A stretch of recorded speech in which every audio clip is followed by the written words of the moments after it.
नमस्कार दोस्तों, आप सभी का मेरे चैनल पर स्वागत है। आप सभी की रिक्वेस्ट पे मैंने ये वीडियो बनाई है। थोड़ा सा लेट हो गया, बहुत सोचना पड़ा इसके ऊपर बनाने के लिए। तो आज़ादी के पहले का भारत और आज़ादी के बाद के भारत पर निबंध है ये। तो दोस्तों, अगर वीडियो पसंद आए तो वीडियो को लाइक करना ना भूलिए और अपने दोस्तों में शेयर करिए। और अगर अब तक आपने मेरा चैनल सब्सक्राइब नहीं किया है तो प्लीज़ सब्सक्राइब करें और मुझे सपोर्ट करें। तो चलिए देखते हैं आज़ादी के पहले का भारत कैसा था और आज़ादी के बाद का भारत। तो पहले हम शुरू करेंगे प्रस्तावना से। आप हेडिंग्स भी डाल सकते हैं अगर आप चाहें तो, सिनॉप्सिस रूपरेखा बना के। तो चलिए देखते हैं प्रस्तावना। 15 अगस्त 1947 भारतीय इतिहास का सर्वाधिक भाग्यशाली और महत्वपूर्ण दिन था, जब हम भारतीय स्वतंत्रता सेनानियों ने अपना सब कुछ न्यौछावर कर भारत देश के लिए आज़ादी हासिल की।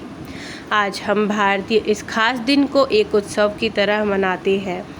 आज़ादी से पहले भारत की किसी प्रकार की कोई इज्जत नहीं थी, ना हमारा राष्ट्रीय ध्वज था, ना हमारी कोई संविधान थी और ना ही दोस्तों हमारे देश में एकता थी। आज हम पूर्ण रूप से स्वतंत्र हैं और पूरे विश्व में भारत की अलग ही पहचान है। हमारा संविधान आज पूरे विश्व में एक मिसाल है। हमारा राष्ट्रीय ध्वज भी प्रेम, भाईचारा व एकता का प्रतीक है। आज़ादी से पहले भारत को कभी नाभि खंड, फिर अनजान बखंड और बाद में भारतवर्ष कहा जाने लगा। यह क्षेत्र 16 महाजनपदों में बटा हुआ था। हालांकि सभी क्षेत्रों को के राजा अलग अलग हुआ करते थे, लेकिन कहलाते सभी भारतवर्ष के महाजनपद थे। आज इस संपूर्ण क्षेत्र को अखंड भारत इसलिए कहा जाता है क्योंकि अब यह खंड खंड में विभाजित हो गया है। दोस्तों, आप सभी को पता होगा, अगर आपने इतिहास पढ़ा होगा, तो हम भारतवर्ष जब था तो भारतवर्षों में बहुत सारे देश आया करते थे। और आइए हम उनके बारे में कुछ देखते हैं। कुछ महाजनपदों के नाम मैं आपको बताना चाहूँगी।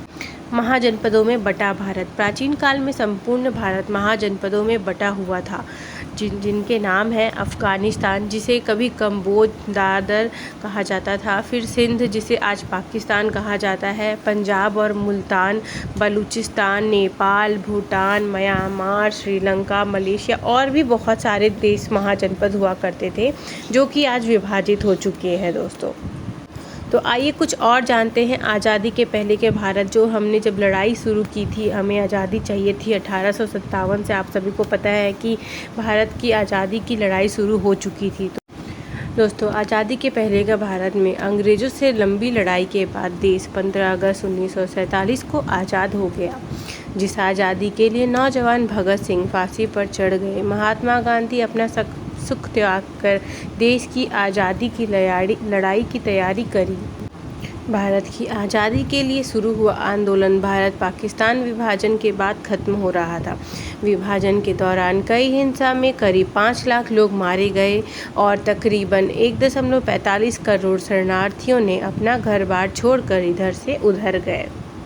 सन 1857 से लेकर 1947 तक, यानी 90 वर्षों के लंबे संघर्ष के बाद हमें आज़ादी मिली। इन 90 वर्षों में जो कुछ भी हुआ उस पर कई किताबें लिखी गई। 1857 के पहले भारत का क्षेत्रफल 83 लाख वर्ग किलोमीटर था। वर्तमान भारत का क्षेत्रफल लगभग 33 लाख वर्ग किलोमीटर से थोड़ा कम है।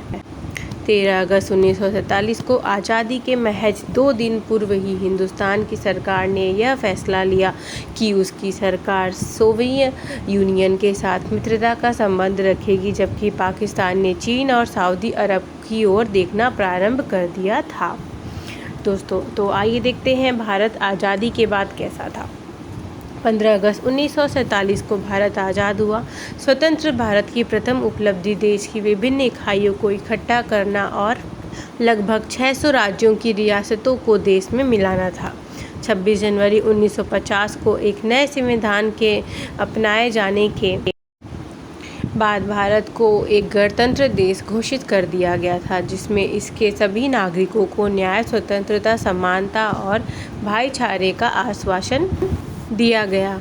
इसमें हिंदी को राष्ट्रभाषा और अन्य 18 भाषाओं को प्रादेशिक भाषा घोषित किया गया।